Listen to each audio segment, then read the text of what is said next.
Greetings, listeners, and welcome back to Scary Stories.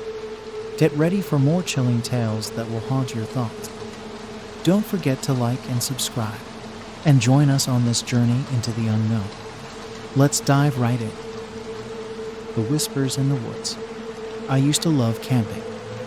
The solitude of the woods, the sound of leaves rustling in the wind, the crackle of a campfire. It was my escape from the daily grind. But one trip changed everything, and I haven't set foot in the forest since. It started last fall when my friend Mike and I decided to head out for a weekend of camping in a secluded part of the woods about 2 hours from our town. Mike was an outdoorsy type, always looking for the next adventure, and he had found this spot that he swore was untouched by other campers. We packed our gear and set out on a crisp Friday afternoon. The drive was uneventful, and as we left the highway and navigated the narrow dirt roads, the trees closed in around us, cutting off the world we knew. The woods were thick and dark, even in the daylight. When we finally reached the clearing Mike had found, the sun was beginning to set. We quickly set up our tent, gathered some wood, and got a fire going. As night fell, we settled in, enjoying the simple pleasure of being out in nature. It was around midnight when we first heard it. A soft whispering sound, like voices carried on the wind. At first, we thought it was just the wind playing tricks on us, but the whispers grew louder and more distinct. It was as if someone or something was just beyond the circle of light from our fire, talking in hushed tones. "Did you hear that?" I asked Mike, my voice barely above a whisper. "Yeah," he replied, staring into the darkness. "Probably just the wind." But it didn't feel like the wind. There was an almost rhythmic cadence to the whispers, like a conversation. We tried to ignore it and went to bed, but the sound continued, keeping me on edge all night. I must have drifted off at some point because the next thing I knew, it was morning. We spent the day exploring the area, hiking through the dense woods. The place was beautiful in a wild, untamed way, but there was an unsettling feeling I couldn't shake. It was as if the forest was watching us, waiting. That night, the whispers returned, louder this time. Mike tried to brush it off, but I could see the unease in his eyes. We both sat by the fire, listening, trying to make out what the voices were saying, but they were too faint, too distant. Around 2 a.m., something changed. The whispers stopped abruptly, replaced by an eerie silence. No wind, no rustling leaves, nothing. The air felt heavy, oppressive. Then, out of nowhere, a blood-curdling scream pierced the night. It was a sound I'll never forget. Raw, primal, filled with terror. We jumped to our feet, our flashlights scanning the darkness. "What the hell was that?" I shouted, my heart racing. "I don't know," Mike said, his face pale. "But it came from over there." We grabbed our flashlights and cautiously made our way toward the source of the scream. As we moved deeper into the woods, the beam of my flashlight caught something, a figure lying on the ground. It was a man, his clothes torn and bloody. He was barely conscious, his eyes wide with fear. "Help me," he gasped. We knelt beside him, trying to figure out what had happened. He was covered in deep scratches, his skin pale and cold. "What did this to you?" Mike asked, his voice shaking. The whispers," the man muttered before slipping into unconsciousness. We didn't know what to do. We couldn't leave him there, but we were miles from the nearest town and had no way to call for help. We decided to carry him back to our camp and do our best to tend to his wounds. As we carried him, the whispers returned, louder than ever. They seemed to surround us, coming from all directions. The man started to thrash in our arms, his eyes wide with terror. They're coming for me," he screamed. We finally made it back to our camp and laid him by the fire, trying to keep him warm. But it was too late. He took his last breath, his body going limp. We sat there in shock, trying to process what had just happened. Then, without warning, the whispers stopped again, and the silence returned. It was as if the forest itself was holding its breath. We stayed up the rest of the night, too scared to sleep. As soon as the sun rose, we packed our things and started the long hike back to the car, leaving the man's body behind. We had no choice. We needed to get help. When we finally reached the town, we went straight to the police and told them everything. They were skeptical at first, but agreed to send a team to investigate. A few days later, we got a call from the lead investigator. "We found the body," he said, "but there are no signs of anyone else being out there. No footprints, no campfire remain, nothing. It's like you two were the only ones in those woods." "But what about the man?" I asked. "Who was he?" "That's the thing," the investigator said. "We can't identify him. There are no missing persons reports matching his description. It's like he just appeared out of nowhere." The police ruled the death as an animal attack, but Mike and I knew better. We knew there was something out there, something that didn't want us in those woods. The whispers, the man's terror, his inexplicable death, it all pointed to something far more sinister. We haven't talked much about that night since then. Mike moved to another state, and I gave up camping for good. The woods that once brought me peace now fill me with dread. And sometimes, late at night, I think I can still hear those whispers calling to me from the darkness, reminding me of the terror we encountered in those haunted woods, the shadows in the pines. I've always enjoyed hiking. There's something therapeutic about the rhythm of walking through the woods, the scent of pine needles underfoot, and the dappled sunlight filtering through the canopy. But my last hike changed everything. What happened in those woods haunts me to this day. It was early spring, and the weather was perfect for a weekend trip. My friend James and I decided to hike the Pine Ridge Trail, a less traveled path deep in the national forest. We were both experienced hikers, and the idea of exploring an area few had seen excited us.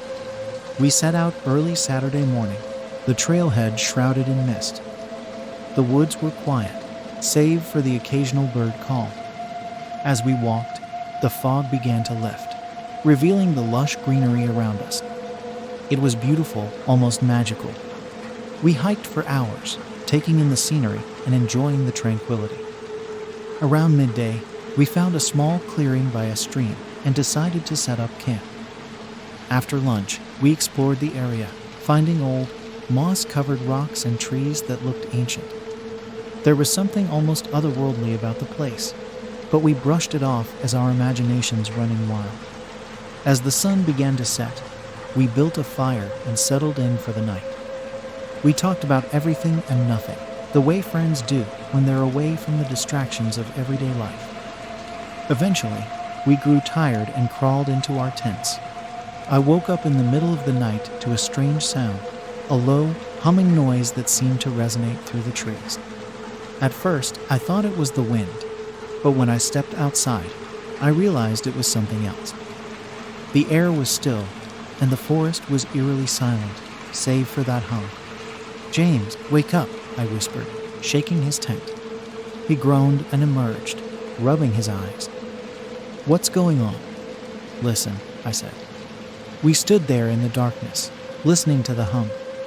It seemed to be coming from deeper in the woods. Despite the unease gnawing at my gut, curiosity got the better of us. We grabbed our flashlights and followed the sound. The further we walked, the louder the hum grew. It was hypnotic, almost disorienting. After what felt like an eternity, we stumbled upon another clearing. In the center stood an old, dilapidated cabin, barely visible in the moonlight. "Do you think anyone lives here?" James asked, his voice barely above a whisper. "I don't know," I replied, my eyes fixed on the cabin. "But that hum is coming from inside." We approached cautiously, our flashlights cutting through the darkness. The cabin looked abandoned, its windows broken, and the door hanging off its hinges. The hum was louder now, almost a vibration that we could feel in our bones. "Let's check it out," James said, stepping forward. I hesitated, but followed him. The floorboards creaked under our weight as we entered. The inside was empty, save for some old furniture covered in dust and cobwebs. The hum seemed to be coming from beneath the floor. "Look," James said, pointing to a trapdoor in the corner. We exchanged a glance, both of us feeling the same mix of fear and curiosity. With a deep breath, James opened the trapdoor, revealing a set of narrow, wooden stairs leading into darkness. The hum was almost deafening now. "Do we go down?" I asked, my heart pounding. "We've come this far," James replied, starting down the stairs. I followed, my flashlight illuminating the way. The stairs led to a small, dirt-floored basement. In the center of the room was an old wooden table, and on it, a strange, metallic device that seemed to be the source of the hum. "What is that?"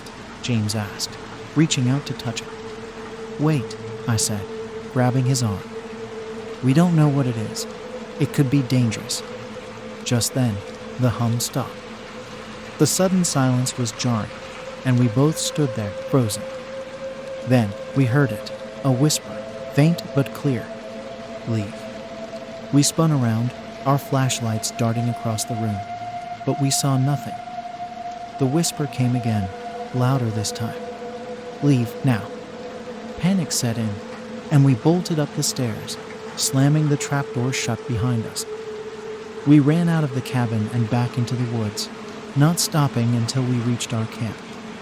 We didn't speak, didn't dare look back. The rest of the night was a blur. We stayed by the fire, too scared to sleep. As soon as dawn broke, we packed up and headed back to the trailhead. The hike back felt like a nightmare. The forest that once felt so welcoming now seemed sinister, every shadow hiding something malevolent. When we finally reached the parking lot, we saw a ranger's vehicle. We flagged him down and told him about the cabin, the hum, and the whispers. He listened, his expression growing more serious by the minute. "I've heard stories about that cabin," he said. "People say it's haunted, that strange things happen there. But I've never had any solid evidence." "Well, now you do," James said, his voice shaking. The ranger promised to investigate, but we didn't stick around to find out what he found. We just wanted to get as far away from those woods as possible. A few days later, I got a call from the ranger. He sounded shaken. "We found the cabin," he said, but there was no device, no source of the hum. The place looked like it hadn't been touched in years. But we did find something else. "What?" I asked, dreading the answer. "There was a body," he said, "in the basement. Looked like it had been there for decades. The cause of death was never determined. But here's the thing, it was clutching a journal. The last entry was dated over 50 years ago, and it mentioned a strange hum coming from the woods. The line went dead, and I sat there, stunned. The thought of that cabin, the hum, and the whispers still sends chills down my spine. I haven't been hiking since, and I don't think I ever will again. Some things in the woods are better left undisturbed. The eyes in the dark. I've always been fascinated by the unknown, which is probably why I spent so much time in the woods. The solitude, the beauty, the thrill of discovering something new, it all called to me. But after what happened last fall, I've stayed far away from any forest. It was a crisp October evening when my friend Dave and I decided to head out for a weekend camping trip. We chose a remote spot deep in the national forest, a place we'd never been before but had heard great things about. The drive took us off the beaten path, down winding dirt roads that seemed to go on forever. We arrived at the trailhead just before dusk, the fading light casting long shadows through the trees. The trail was overgrown, but we were prepared for a challenge. We hiked for about an hour before finding a small clearing to set up camp. It was perfect, isolated and peaceful, with a small stream nearby for water. After setting up our tents and starting a fire, we settled in for the night. The sounds of the forest surrounded us, crickets chirping, the occasional hoot of an owl, and the gentle rustling of leaves. It was idyllic, exactly what we had hoped for, around midnight. As we were sitting by the fire, we started to hear something strange. It was a rustling noise, louder than the wind or any animal we'd encountered. It sounded like someone or something moving through the underbrush, just beyond the reach of our firelight. "Did you hear that?" I asked, my voice barely above a whisper. Dave nodded, his eyes fixed on the darkness. "Probably just a deer or something." But the noise didn't stop. It circled our campsite, moving closer, then retreating, always just out of sight. It felt deliberate, almost like it was toying with us. We tried to ignore it, telling ourselves it was just our imaginations, but the unease lingered. Eventually, we decided to turn in, hoping that whatever it was would leave us alone. I crawled into my tent, the sounds of the forest now seeming more sinister than soothing. Sleep came fitfully, broken by the occasional rustle that kept me on edge.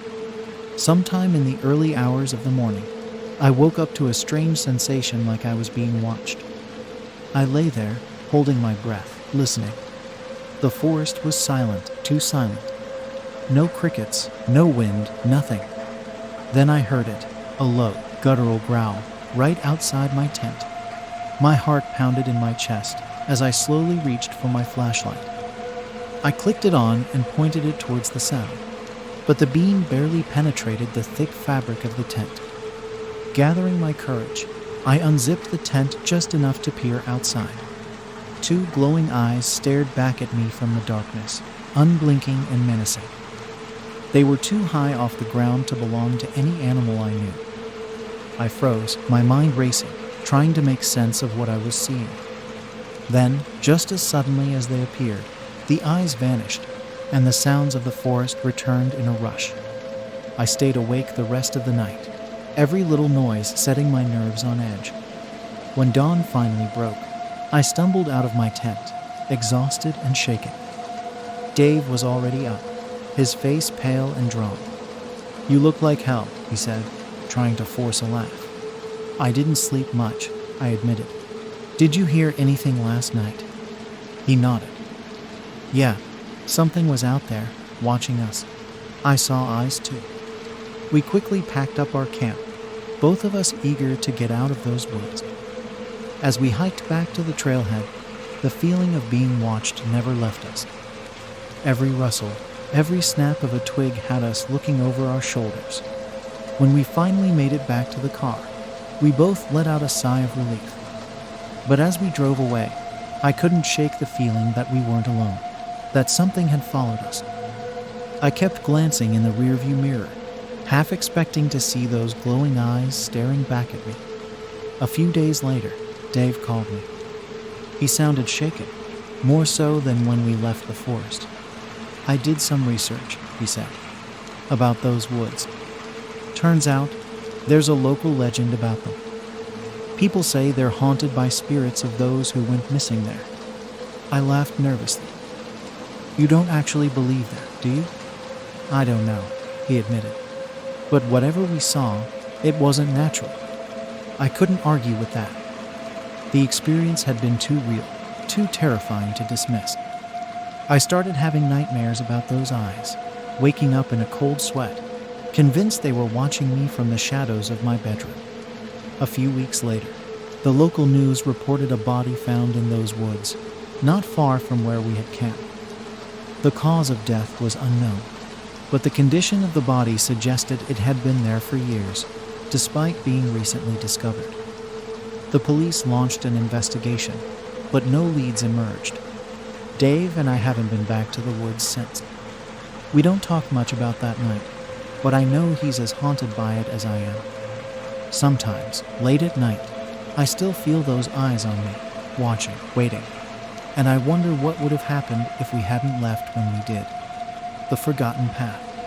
I've always been drawn to the tranquility of the woods, the way the world seems to fall away when you're surrounded by trees. But after what happened last summer, I can't step foot into a forest without feeling a deep sense of dread.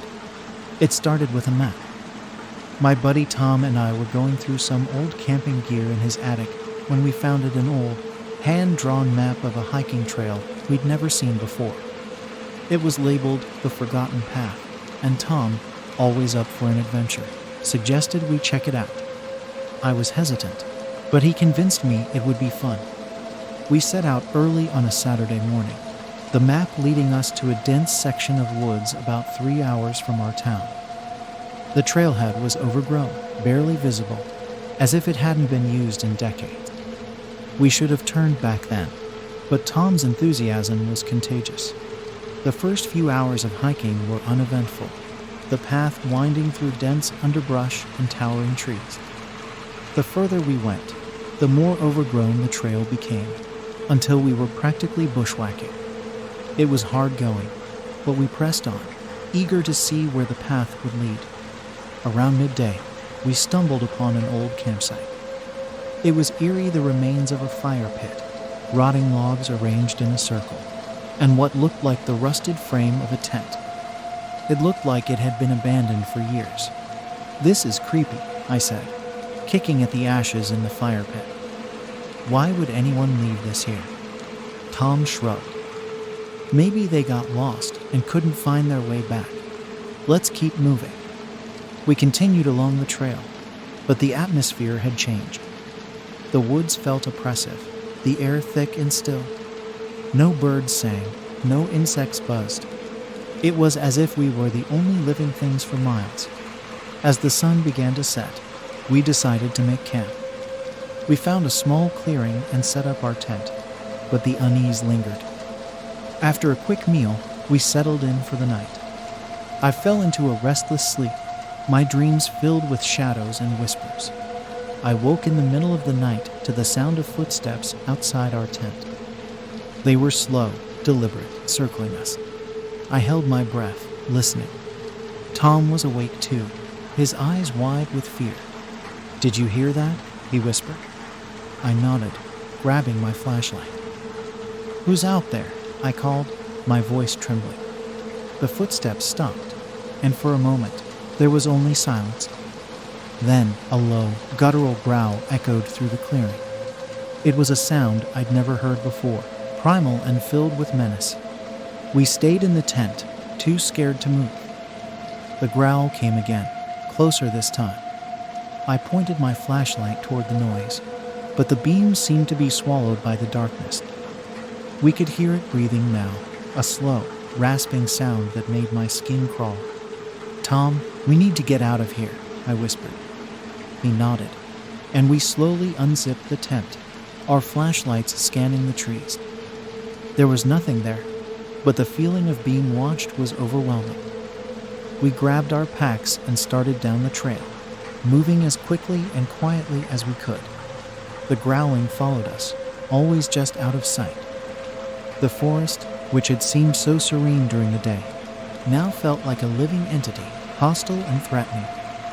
The path was almost impossible to see in the dark, and we stumbled often, our flashlights flickering. Hours passed, and the growling never stopped. It felt like we were being hunted, driven deeper into the woods. Just when I thought I couldn't take it anymore, we stumbled into another clearing. In the center was an old, crumbling cabin. "Maybe we can hide in there," Tom suggested, his voice barely above a whisper. We approached the cabin cautiously, the door creaking loudly as we pushed it open. Inside, it was dark and musty, the air thick with dust. We barricaded the door with an old chair and collapsed on the floor, exhausted and terrified. For a while, there was silence. Then the growling started again, this time right outside the cabin. The walls seemed to vibrate with the sound, and I felt a cold sweat break out on my forehead. "Why is this happening?" I whispered. Tom shook his head. "I don't know, but we need to stay quiet." The growling continued for what felt like hours, but it never entered the cabin. Eventually, it stopped, and the forest fell silent once more. We stayed awake, too scared to sleep, waiting for the first light of dawn. When the sun finally rose, we cautiously opened the door and stepped outside. The forest was still and quiet, as if the events of the night had been a nightmare. We didn't waste any time. We grabbed our packs and headed back the way we had come. The journey back to the trailhead was a blur, but the feeling of being watched never left us. When we finally reached the car, we jumped in and drove away without looking back. A few days later, I did some research on the Forgotten Path. What I found chilled me to the bone. According to local legend, the path was cursed, and anyone who ventured too far would be stalked by the spirits of those who had gotten lost and never returned. The old campsite, the cabin, they were remnants of past hikers who had met a terrible fate. I don't know what we encountered in those woods, but I know one thing: I'll never go back. The forest, once a place of peace and adventure, now holds a terror I can't forget. Some paths are meant to stay forgotten. The lake of silent screams. I grew up in a small town surrounded by woods and lakes, so camping trips were a regular part of my childhood. There was one lake, in particular, Lake Hollows, that we always avoided. There were stories about it, dark tales of people disappearing, strange sounds, and eerie sightings. I never believed them until last summer. My friend Eric and I had decided to go on a camping trip to relive some childhood memories. We had been to most of the local spots, but Eric, always the thrill seeker, suggested we camp at Lake Hollows. I laughed it off at first, but he was insistent, saying it would be an adventure. We packed our gear and set out early in the morning, the drive to Lake Hollows taking us through dense forest and along winding roads. When we arrived, the place looked beautiful, a pristine lake surrounded by thick woods, the water so still it was like a mirror. It was hard to believe the dark stories associated with it. We set up camp by the shore, the day passing peacefully as we fished and explored. As evening fell, we built a fire and settled in, the sky a canvas of stars above us. It felt like the perfect getaway. Around midnight, as we sat by the fire, we started to hear strange noises coming from across the lake. At first, it was just faint whispers, almost like the wind. But then, they grew louder, turning into what sounded like distant screams. "Did you hear that?" Eric asked, his eyes wide. I nodded, my heart beginning to race. It's probably just animals, or the wind playing tricks on us. But the noises didn't stop. They seemed to move closer, circling the lake, echoing off the water. It was unsettling, to say the least. "We should check it out," Eric said, standing up and grabbing a flashlight. I hesitated, but my curiosity got the better of me. We walked to the edge of the lake, our flashlights cutting through the darkness. The screams were louder now, almost like someone was in pain.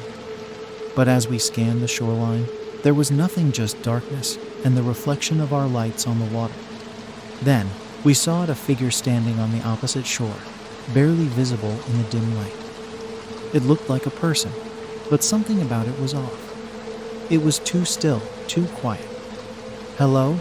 Eric called out. The figure didn't move, didn't respond. It just stood there, staring at us. A chill ran down my spine, and I grabbed Eric's arm. "Let's go back to camp," I said, my voice trembling. He nodded, and we quickly retreated to the safety of our fire.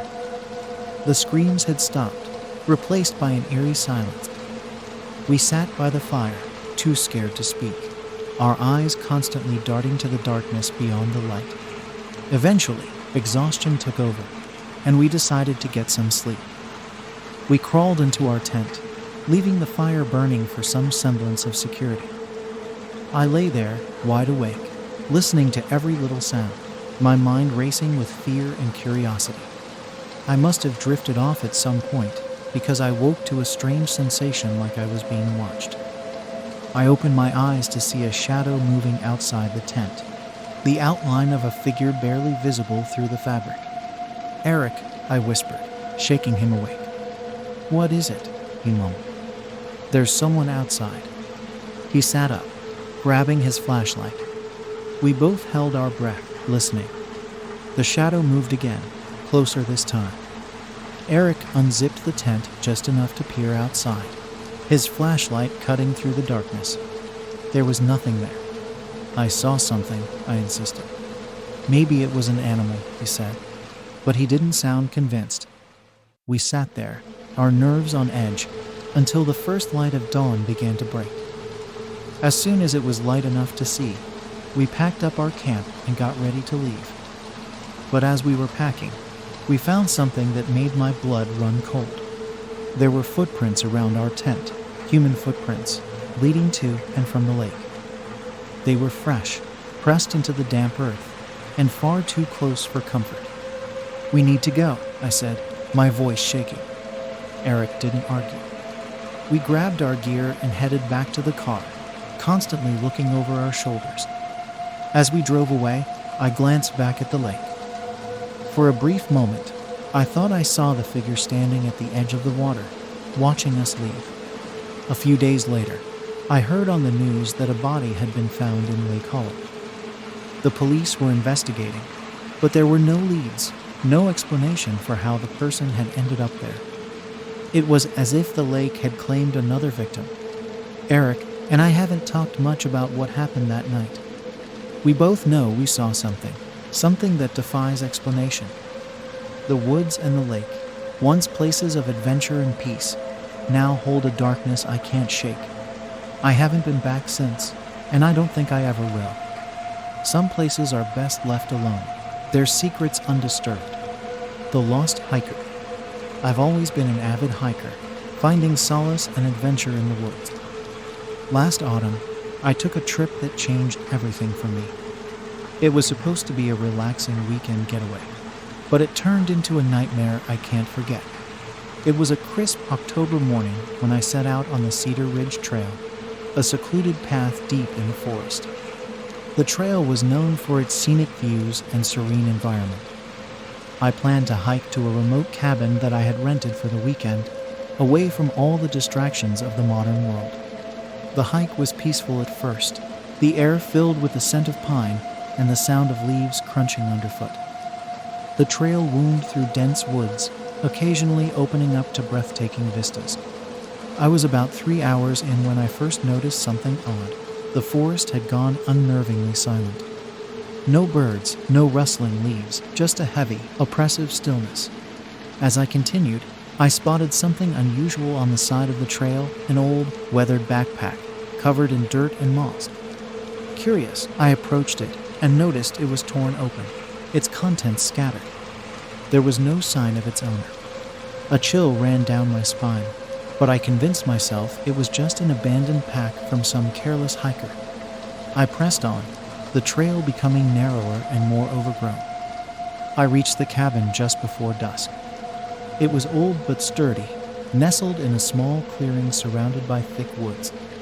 I unloaded my gear and started a fire to ward off the evening chill. As night fell, the sense of unease grew. The woods seemed to close in around me, and the silence was almost palpable. I tried to shake off the feeling, chalking it up to my imagination. After dinner, I settled in with a book, the fire crackling in the hearth. Around midnight, I heard a faint, distant sound, almost like a whisper. I strained to listen, but it was gone. I shrugged it off, but the whispering started again, growing louder and more distinct. It seemed to come from all around the cabin, echoing through the trees. I stepped outside, my flashlight cutting through the darkness. "Hello?" I called out, but there was no response, just the whispering, now more urgent and insistent. It sounded like multiple voices, speaking in a language I couldn't understand. I felt a cold chill pass through me, and I quickly retreated to the safety of the cabin. I locked the door and stoked the fire, trying to calm my racing heart. The whispers continued, growing louder and more frantic. They seemed to be coming from inside the cabin now, echoing off the walls. I searched the cabin, but there was no one there. Panic set in, and I considered leaving, but it was too dark to navigate the trail safely. I huddled by the fire, the whispers now a cacophony of voices, all speaking at once. Suddenly, the temperature dropped, and the fire flickered out, plunging the cabin into darkness. I fumbled for my flashlight, but it wouldn't turn on. The whispers grew louder, almost deafening, and I felt a presence in the room with me. A cold, unseen hand brushed against my face, and I screamed, stumbling backwards. I could feel something watching me, its malevolent gaze piercing through the darkness. The whispers turned into screams, filling the cabin with a horrifying chorus of anguish and pain. Desperate, I grabbed my pack and burst out of the cabin, running blindly into the woods.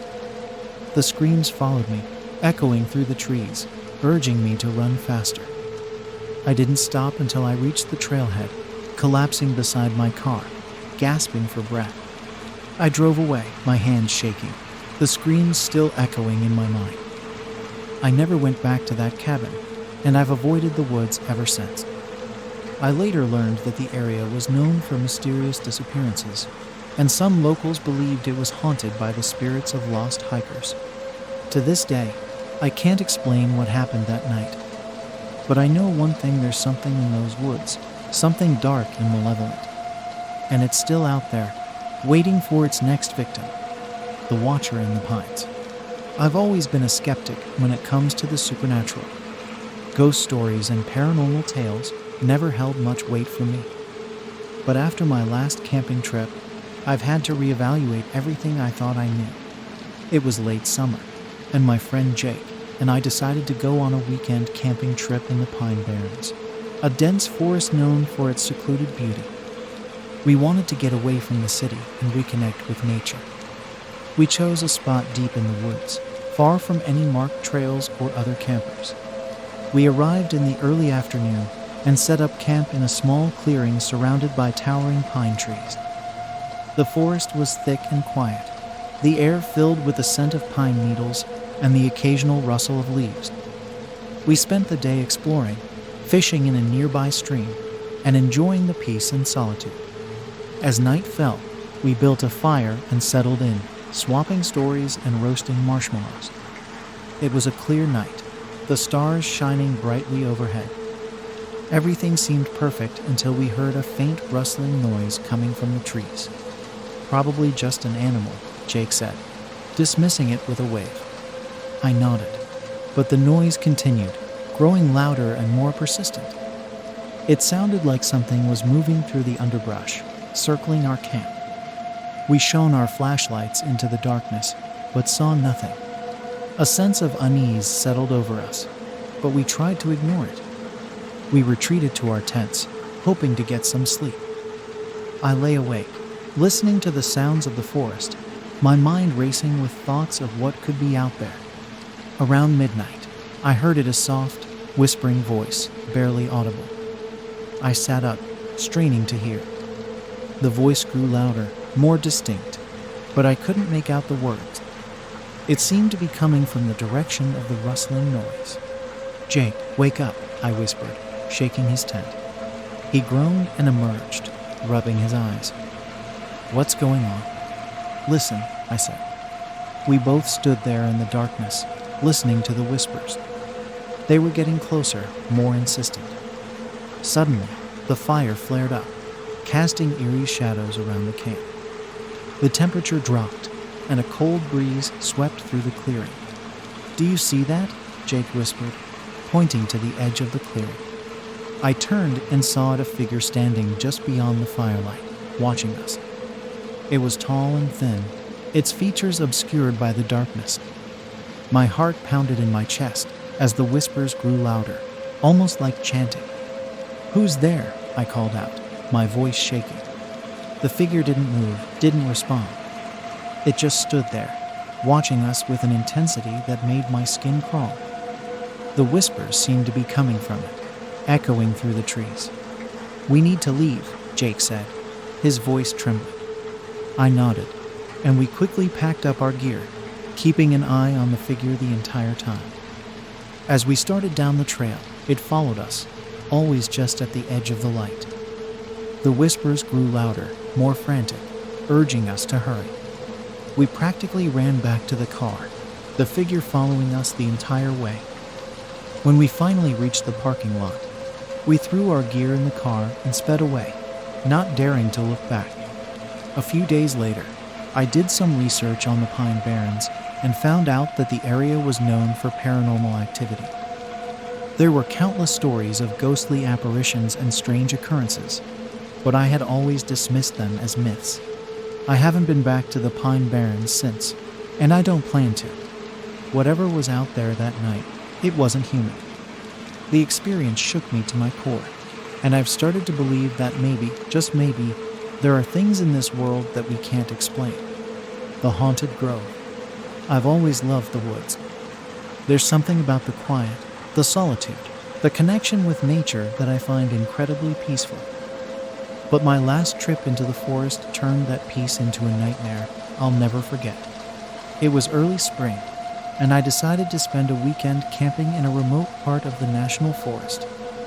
I wanted to get away from everything, to find a place where I could truly disconnect. I found a secluded spot on the map, a small grove surrounded by dense trees, far from any trails or roads. I arrived in the late afternoon, the sun casting long shadows through the trees. The grove was beautiful, a small clearing with soft grass and a gentle stream running through it. I set up my tent, started a fire, and settled in for the evening. As night fell, the forest around me came alive with the sounds of nature. Crickets chirped, owls hooted, and the rustling of leaves filled the air. It was exactly what I had hoped for. But as the night wore on, the atmosphere began to change. It started with a strange feeling, a sense of being watched. I looked around, but saw nothing. I tried to shake it off, telling myself it was just my imagination. But the feeling persisted, growing stronger with each passing minute. Around midnight, I heard a soft, whispering voice. At first, I thought it was the wind, but the whispers grew louder, more distinct. It sounded like multiple voices, all speaking at once, their words unintelligible. I stood up, my flashlight in hand, and scanned the trees. The whispers seemed to be coming from all around me, echoing through the grove. I felt a cold chill run down my spine, and the hairs on the back of my neck stood up. "Is anyone there?" I called out, my voice trembling. There was no response, just the whispering, growing louder and more urgent. I backed towards my tent, my heart pounding. Suddenly, the fire flared up, casting eerie shadows across the grove. The temperature dropped, and a cold breeze swept through the clearing. Then I saw them figures moving through the trees, just beyond the firelight. They were shadowy and indistinct, their forms shifting and flickering like smoke. My heart raced as the figures drew closer, their whispers filling the air. I stumbled back, tripping over a root and falling to the ground. The figures surrounded me, their whispering voices now a cacophony of sound. I felt a cold, unseen hand brush against my face, and I screamed, scrambling to my feet. I ran towards my tent, but the figures were everywhere, their whispers echoing in my ears. I grabbed my gear and fled, not daring to look back. The forest seemed to close in around me, the trees pressing closer, their branches like grasping hands. I ran until I reached the edge of the grove, where the whispers finally began to fade. I didn't stop until I was back at my car, my breath coming in ragged gasps. I threw my gear in the trunk and sped away, the grove disappearing into the darkness behind me. I haven't been back to that part of the forest since. Whatever was in that grove, it wasn't something natural. The experience shook me to my core, and I've started to believe that maybe, just maybe, there are places in this world where we're not meant to go. The shadows in the forest. I've always been a fan of the outdoors. Hiking, camping, just getting away from the hustle and bustle of city life. There's something about the woods that's always called to me. But my last trip changed all of that. It was early summer, and I decided to go on a solo camping trip. I found a spot in the national forest that was far off the beaten path, a place where I could be completely alone. The drive took most of the day, and I arrived at the trailhead in the late afternoon. The hike to my campsite was beautiful, the trail winding through dense forest, the air filled with the scent of pine and the sound of birdsong. I reached my destination as the sun was beginning to set, a small clearing surrounded by towering trees. I set up my tent, started a fire, and settled in for the night. As darkness fell, the forest around me grew quiet, the only sound the crackling of the fire. I cooked dinner, read for a while, and then crawled into my tent, exhausted from the day's hike. I fell asleep quickly, but it wasn't long before I was woken by a strange noise. It was a soft, rustling sound, like something moving through the underbrush. I listened, my heart pounding, but the noise stopped, and I convinced myself it was just an animal. I was drifting back to sleep when I heard it again, closer this time. I grabbed my flashlight and unzipped the tent, shining the light into the darkness. The beam of the flashlight cut through the night, but there was nothing there. I lay back down, trying to calm my nerves. But then I heard a whisper, soft and almost inaudible. I sat up, listening. The whisper came again, louder this time, but I couldn't make out the words. It sounded like it was coming from just outside the tent. I unzipped the tent again, shining my flashlight in every direction. The forest was silent, the trees casting long, eerie shadows in the beam of the light. I saw nothing, but the whispering continued, now joined by a faint, rustling sound. I stepped out of the tent, my flashlight in one hand and a camping knife in the other. I slowly circled the campsite, shining the light into the trees. The whispering seemed to be coming from all around me, echoing through the forest. Then I saw them shadowy figures moving between the trees, their forms indistinct and flickering like smoke. My heart raced as I realized they were getting closer, their whispers growing louder and more insistent. I backed towards the tent, my hands shaking. The figures continued to advance, their whispers now a cacophony of sound. I felt a cold chill pass through me, and the hair on the back of my neck stood up. I grabbed my gear and ran, not stopping until I reached the trailhead. I threw everything into the car and sped away, the shadowy figures and their whispers still echoing in my mind. I haven't been back to that part of the forest since. Whatever was out there that night, it wasn't something natural. The experience shook me to my core, and I've started to believe that maybe, just maybe, there are things in this world that we're not meant to understand. The cursed cabin. I've always been fascinated by the paranormal, but I never believed I would experience anything firsthand. That all changed last fall when I went on a camping trip with my brother, Matt. We found a cabin for rent in a remote part of the forest. It was an old, rustic place, but it had a certain charm. The online reviews mentioned it was a bit creepy, but we brushed it off, thinking it would add to the adventure. We arrived late in the afternoon, the sun casting a warm glow on the cabin. It looked exactly as it had in the picture's weathered wood, a stone chimney, and a small porch overlooking the trees. We unpacked our gear and settled in, eager to explore the surrounding woods.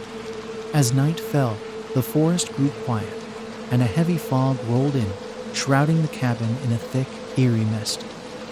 We built a fire in the fireplace and cooked dinner, the crackling flames providing a comforting light in the encroaching darkness. Around midnight, we decided to turn in. Matt took the bedroom, and I set up my sleeping bag in the living room.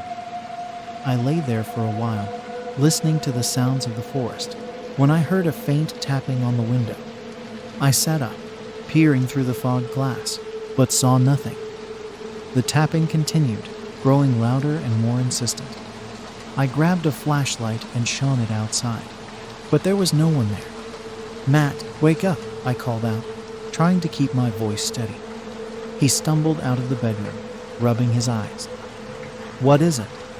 "Listen," I said. We stood there in silence, and the tapping resumed, now accompanied by a soft whisper. It sounded like multiple voices, speaking in hushed tones just outside the window. "What the hell?" Matt muttered, his eyes wide with fear. I shook my head, feeling a cold sweat break out on my forehead. The whispers grew louder, more distinct, but we couldn't make out the words. It was as if they were speaking in a language we didn't understand.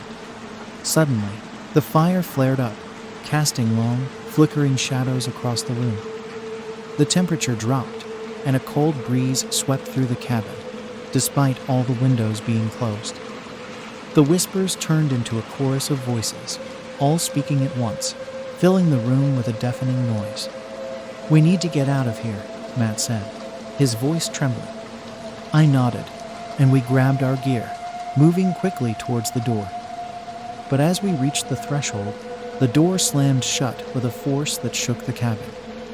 We tried to open it, but it wouldn't budge. The whispers grew louder, almost like chanting, and the shadows on the walls began to shift and move, forming shapes and figures. We backed away from the door, our hearts pounding in our chests. Suddenly, one of the shadows broke away from the wall, taking on a more solid form. It was tall and menacing, its eyes glowing with an unnatural light. The temperature in the room plummeted, and I could see my breath in the air. The figure advanced towards us, its whispers filling our minds with a sense of dread and despair. We backed into the center of the room, our flashlights flickering and dying in our hands. In a moment of sheer terror, Matt grabbed a chair and hurled it at the figure. It passed right through, shattering against the wall. The figure paused, its glowing eyes narrowing, and then it lunged at us. I don't remember much after that. The next thing I knew, we were outside, running through the fog, the cabin disappearing into the darkness behind us. We reached the car and sped away, not daring to look back. We never spoke about what happened that night. We just wanted to forget. But the experience left a mark on both of us, a lingering sense of unease that we can't shake. I haven't been back to the woods since, and I doubt I ever will. Some places are best left alone, their secrets buried in the darkness. The Whispering Pines. I've always enjoyed camping, the feeling of being close to nature, the peace and quiet away from the city. But my last trip to the woods changed everything. Now, even thinking about camping fills me with dread. It was early spring, and I decided to spend a weekend at a campsite deep in the national forest. I wanted to get away from it all, to find some peace and solitude. I chose a spot called Whispering Pines, known for its dense forest and secluded trails. I arrived in the late afternoon, the sun casting long shadows through the trees. The campsite was perfect, a small clearing surrounded by tall pines, with a little stream nearby. I set up my tent, started a fire, and settled in for the evening. As night fell, the forest around me grew quiet, the only sound the gentle rustling of the pines in the breeze. It was peaceful, exactly what I had hoped for. I cooked dinner, read for a while by the fire, and then crawled into my tent, ready for a good night's sleep. I was drifting off when I heard a soft, whispering voice just outside the tent. I sat up, my heart pounding, and listened. The whispering continued, growing louder and more distinct. It sounded like multiple voices, all speaking at once. I unzipped the tent and shone my flashlight into the darkness, but there was no one there. The whispering stopped, and the forest was silent again. I shook my head, trying to convince myself it was just the wind. I lay back down, but sleep wouldn't come. The whispering started again, louder this time, and I felt a cold chill run down my spine. It was as if the voices were right outside the tent, surrounding me. "Hello?" I called out, my voice trembling. There was no response, just the whispering, growing more insistent. I grabbed my flashlight and stepped out of the tent, scanning the trees. The beam of the light cut through the darkness, but revealed nothing. Then I saw a shadowy figure standing just beyond the firelight, watching me. My heart raced as I realized it was moving closer, its form shifting and flickering like smoke. The whispering grew louder, almost deafening. I stumbled back towards the tent, my hands shaking. The figure continued to advance, its whispers filling my mind with a sense of dread and despair. I could feel its gaze on me, cold and malevolent. I grabbed my gear and ran, not stopping until I reached my car. I threw everything inside and sped away, the whispering still echoing in my ears. I didn't look back until I was miles away from the campsite. I haven't been back to Whispering Pines since. Whatever was out there that night, it wasn't something natural. The experience shook me to my core, and I've started to believe that maybe, just maybe, there are things in this world that we're not meant to understand. Title: The Silent Watcher. I've always found solace in the woods. There's something about being surrounded by nature that brings a sense of peace. But my last trip turned that tranquility into a nightmare I'll never forget. It was late autumn, and I decided to take a solo camping trip to clear my mind. I chose a spot deep within the hawthorn woods, a place known for its isolation and beauty. The drive took a few hours, and I arrived at the trailhead just before dusk. The trail to my campsite was overgrown, the leaves crunching underfoot as I made my way through the dense forest. The air was crisp, the scent of pine and damp earth filling my lungs. After an hour of hiking, I reached a small clearing by a stream. It was perfect, secluded, and serene. I set up my tent, built a fire, and settled in for the evening. The sound of the stream and the crackling fire created a comforting backdrop. I cooked dinner, read for a while, and then crawled into my tent, exhausted from the hike. I was just about to drift off to sleep when I heard a soft rustling outside the tent. At first, I thought it was just an animal, but the rustling grew louder, more deliberate. I sat up, my heart pounding, and listened. The sounds seemed to be circling the tent. Grabbing my flashlight, I unzipped the tent and shone the beam into the darkness. The light cut through the night, revealing nothing but trees and shadows. I stepped out, the cold air biting at my skin, and scanned the area. The rustling had stopped, and the forest was eerily silent. I told myself it was just my imagination, maybe a deer or some other animal. But as I turned to go back into the tent, I saw a figure standing at the edge of the clearing, barely visible in the dim light of the dying fire. It was tall and gaunt, its features obscured by the darkness. My heart raced as I stared at it, my mind struggling to make sense of what I was seeing. The figure didn't move, just stood there, watching me. "Hello?" I called out, my voice trembling. There was no response. The figure remained still, its presence unnerving. I took a step back, my flashlight shaking in my hand. The figure seemed to dissolve into the shadows, disappearing as quickly as it had appeared. I retreated to the tent, zipping it up and clutching my flashlight. Sleep was impossible. I lay there, listening to the sounds of the forest, my mind racing. Hours passed, and the figure did not return, but the sense of being watched remained. At dawn, I packed up my gear, eager to leave. As I was packing, I noticed something that made my blood run cold. Around the campsite, in the soft earth, were footprints, human footprints, leading to and from the stream. They were fresh, too fresh to be from anyone but me or the figure I saw. I hurried back to the trailhead, constantly looking over my shoulder.